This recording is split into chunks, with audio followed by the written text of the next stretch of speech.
Hi, just going to take a look at a Canvas course, and we're going to imagine that you've got a long course with lots of content, many modules with lots of activities in a module. That's where this example is best suited to. So we'll take a look at that now.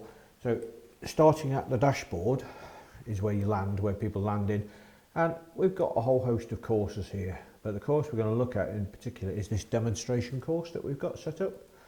So we open up the course, and if you look at week 1, we've got 8 activities that are aligned in this module. Now, which activities go with what part of that day?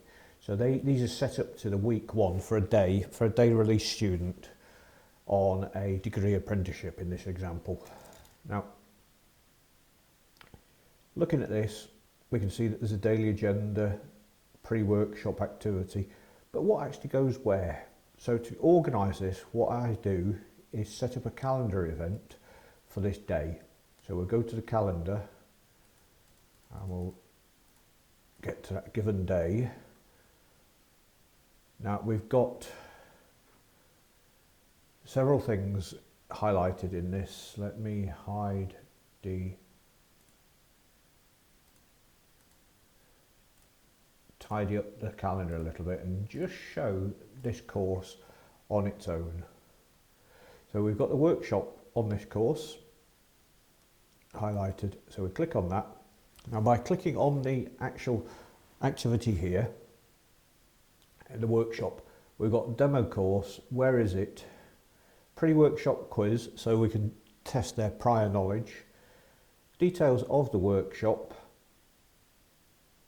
And if we want to edit it and add other things, the key place to go to is the More Options button. This allows you to actually open up the rich text editor.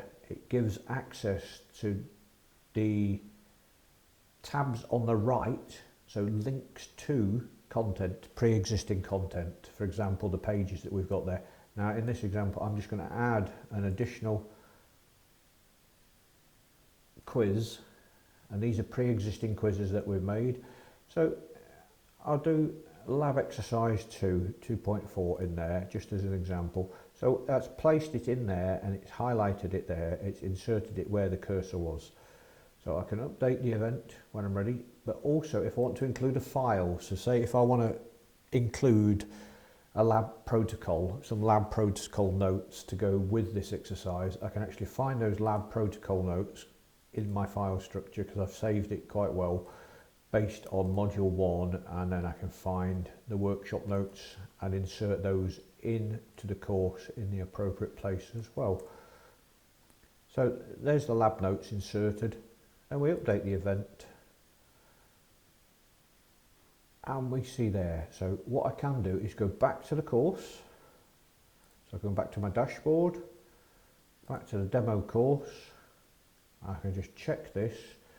Now I can go into student view, bearing in mind that I've not published these things. So if I go to the calendar as a student and come back to the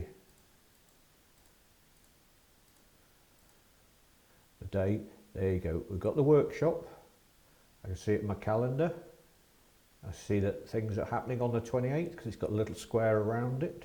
So I know that's the 28th. That's the month of October. I look at my workshop. I look at my workshop and it gives details of my workshop, and those 2 links that we've put in, activities, link straight from the calendar. Now this comes into its own, and there you go, lab protocol notes downloadable, so I can save those and do what I will with those when I'm in the class session. Now when you look at this on the student app, which we'll do just now, you'll see that finding these activities is very straightforward, because on the student app the calendar is a tab at the bottom and it just makes access to a given day very quick and simple, as opposed to logging into the dashboard, going to the dashboard, go into the course, scrolling down to the appropriate week, looking for the activities. By containing it into an event in a day in a calendar, it tidies it up and makes access to these activities so much simpler. So what I'd like you to do is take a look at your own courses, take a look at this demo course and see how it's been engineered.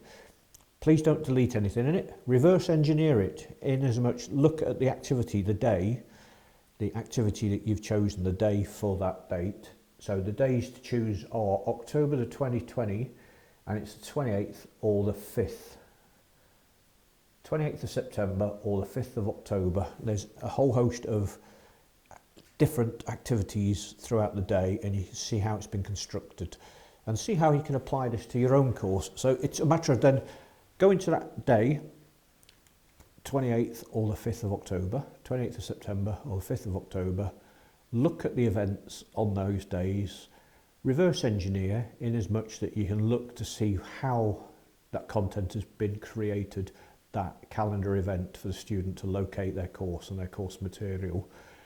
It's, like I say, it's very useful for courses that have a lot of activities on one day and you want to organise students' access to those activities and see how they link together to actually form a session on a given day.